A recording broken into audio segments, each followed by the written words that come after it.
मैं बारिश कर दूं पैसे की जो तू हो जाए मेरी। मैं बारिश कर दूं पैसे की जो तू हो जाए मेरी।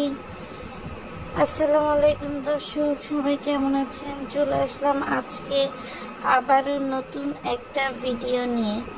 দর্শক, এই শারমিন তার কুকুরটি করার জন্য আমরা শারমিনকে নিয়ে বলতে বলতে মাঝখান দিয়ে দেশি যে নোংরাগুলো আছে সেই দেশি নোংরাগুলো এক প্রকারের পার পেয়ে যাচ্ছিল। এই জন্য আজকে আমি ভাবলাম যে শারমিন তো যা করার করছে, শারমিন তো নতুন পাপি, কিন্তু যারা পুরাতন পাপি, যারা মানে একটা ছোট বাচ্চাকে পর্যন্ত ছাড় দেয় না, সেই সব পাপিকে নিয়ে বলাটাও ফরজ হয়ে গেছে। সেই জন্যই আজকের এই ভিডিও নিয়ে আসা। তাই বলে শারমিন যে আমাদের লিস্ট থেকে বাদ যাবে তা না, শারমিনকে নিয়েও কথা বলবো। তো চলুন দর্শক, দেরি না করে ভিডিওটা শুরু করা যাক। যারা এখন আমার চ্যানেলটা সাবস্ক্রাইব করেননি, সাবস্ক্রাইব করে দিয়ে পাশে থাকবেন, বেল আইকনটি বাজিয়ে দিবেন। তো দর্শক, যে কাহিনীটা ঘটছে সেটা হচ্ছে বাবু মিমের বাসায় মিমের বাবা মা অর্থাৎ করিম ব্যাপারী এবং কোহিনুর এসেছে। করিম ব্যাপারী আর কোহিনুর আসাতেও আপনাদের মনে আছে কিনা জানি না, যারা ভিডিওতে নতুন, সেটা হচ্ছে কোহিনুর বেগমের স্বামী করিম ব্যাপারী আর তার মেজ মেয়ের মেয়ে অর্থাৎ সাবিনার মেয়ে মরিয়মের কিন্তু একটা কাহিনী আছে। একবার ভরা মজলিসে আমাদের করিম ব্যাপারী টুস কইরা মরিয়মকে একটা চিমটি কেটেছিল।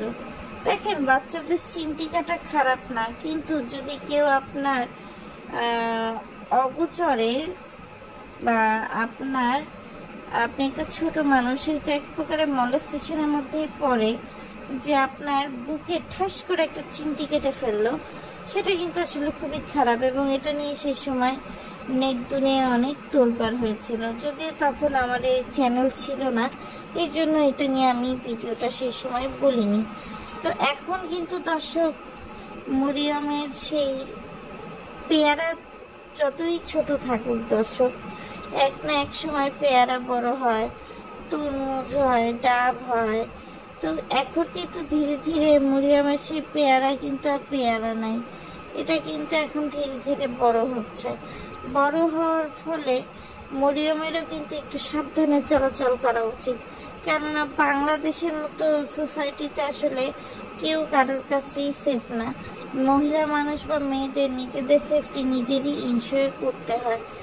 কিন্তু দেখেন, মরিয়ম তাকে গায়ে ওড়না ছাড়াই চলে, সে এমনভাবে করিম ব্যাপারীর কাছাকাছি মেঝেতে শুয়ে আছে, যেটা কিন্তু আসলে অনেক বেশি অমূলক।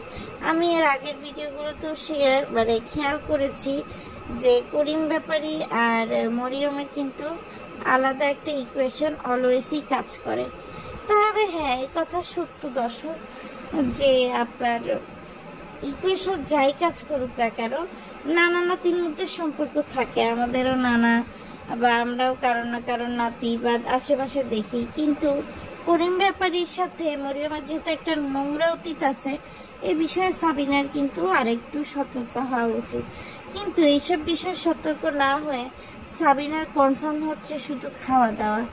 এই যে বিল্লাল নিয়ে আসছে, যে বাবুর মা তেহারি না বিরিয়ানি বানাই দিছে, এইটা নিয়ে সবার মধ্যে একটা উৎসাহ। বাবু মাংস তুলে তুলে খাচ্ছে, হাত দিয়ে নেড়ে নেড়ে, সাবিনা হাত দিয়ে নেড়ে নেড়ে খাচ্ছে। এরপর যখন আরিফ আসে এবং সবাই মিলে খেতে বসে, তখন মরিয়ম একটা প্লেট নিয়ে আসে খাওয়ার জন্য।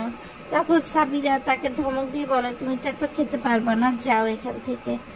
সাবিনার এই কমপ্লেন শুধু বিরিয়ানির ক্ষেত্রে তা না, নিজে আইসক্রিম কিনে নিয়ে আসছে, তারই মেয়ে সাবিনা মরিয়ম সে হচ্ছে আইসক্রিম খেতে চাচ্ছে, সেখানেও সাবিনা বলতেছে যে না, আমাকে একটু দিও, একা একা খাইও না। আরও আছে দর্শক, আরও আছে। তো যাই হোক, মরিয়মের চ্যানেলটা কেন এখনো সাবিনা খুলে দেয়নি, নাকি মরিয়মকে দিয়েও সাবিনা বিগো লাইভ করায়?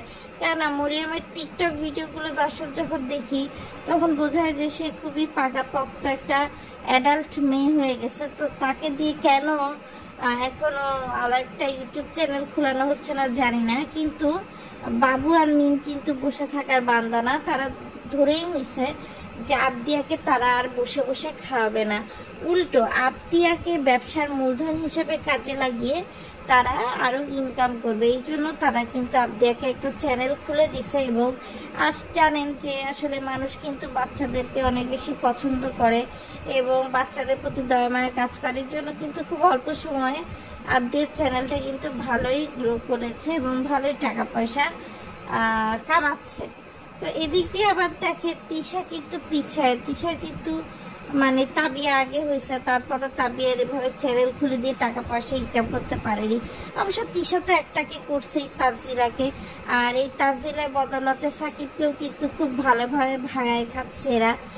সাকিব তার 2 ছোট শালা শাড়িকে নিয়ে রেস্টুরেন্টে খাওয়া থেকে শুরু করে মার্কেট ঘোরা, জিনিসপত্র কিনে দেয়া, এমন কোনো কিছু কমতি নাই যে আসলে সাকিব করছে না। সাকিবকেও সেক্ষেত্রে অ্যাপ্রিসিয়েট দিতে হবে। সাকিবও আবার মনে করছে যে তানজিলা তার সোনার ডিম দেয়া হাঁস, সুতরাং হাঁস এখন হাঁসের রক্ষণাবেক্ষণের জন্য যা যা করতে হবে তা তো করতেই হবে। এদিক দিয়ে দর্শক গরিব ব্যাপারী আর কোহিনুর আসা উপলক্ষে শরবত বাড়াতে অর্ধেক চামচে নিজের মুখে লালা লাগায় সেই লালা আবার জগের মধ্যে করে গুলায় ডিস্ট্রিবিউট করে দিছে বাবু। দর্শক অর্থাৎ এদের মধ্যে কোনো হেলদি বা একটা জিনিস যে হেলদি ওয়েতে বাড়াবে বা একটা মেনটেন করবে, এগুলো আসলে এদের মধ্যে কাজ করে না। দর্শক নিজের শ্বশুরবাড়ির লোক আসলে ইলিশ মাছ থেকে শুরু করে গরুর মাংস সব কিছুই কিন্তু মিম বাবু মিলে খাওয়াইছে। অথচ যখন মিমের বাপ মা এসেছে তখন কিন্তু শুধু উচ্ছে ভাজি, মুরগি এইগুলোই রান্না করা হচ্ছে। কিন্তু এই ডিসক্রিমিনেশন কেন? নিজের মা ভাইকে তার ভালো খাওয়ানোর কথা, তাই না?